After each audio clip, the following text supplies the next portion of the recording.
बिस्मिल्लाहिर्रहमानिर्रहीम। जैसा कि आप लोग जानते हैं कि आज बरोज मंगल 27 मई 2025 को हमने कराची और कातिल इलेक्ट्रिक के खिलाफ एहतजाज का ऐलान किया था।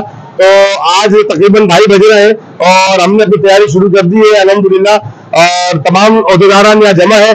3 बजे तमाम दुकानें बंद हो जाएंगी इंशाल्लाह और तमाम दुकानदार और कारखानदार जो है वो रोड पर आ जाएंगे इंशाल्लाह। यहाँ से राफसान रोड से हमारा एक काफिला शुरू होगा और इंशाल्लाह प्लास्टिक मार्केट उर्दू बाजार जो है वो हमें अहमदीना रोड पे ज्वाइन करेगी।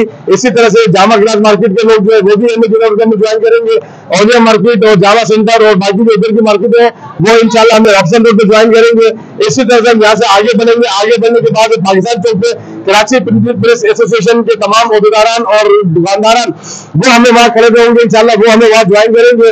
उसके बाद ये काफिला अल्लाह ने चाहा इंशाल्लाह पाकिस्तान चौक से होता हुआ सीधा शाहीन कॉम्प्लेक्स पहुंचेगा और शाहीन कॉम्प्लेक्स में जाके हम अपना धरना देंगे, हम अपना एहतजाज करेंगे और के को इंशाल्लाह जो हमारे मुतालबात है, जैसे कि हमारे लोग से हमारे दुकानदार मुतासिर है, के को हम बताएंगे कि जी हमारे जो मुतालबात है उसको तस्लीम करे। अगर तस्लीम नहीं करती तो इंशाल्लाह फिर आगे का नया अमल उसके हिसाब से हम तय करेंगे कि जैसी हद धर्मी इलेक्ट्रिक दिखाएगी हम अपना रद्द अमल उसी हिसाब से इंशाल्लाह दिखाएंगे।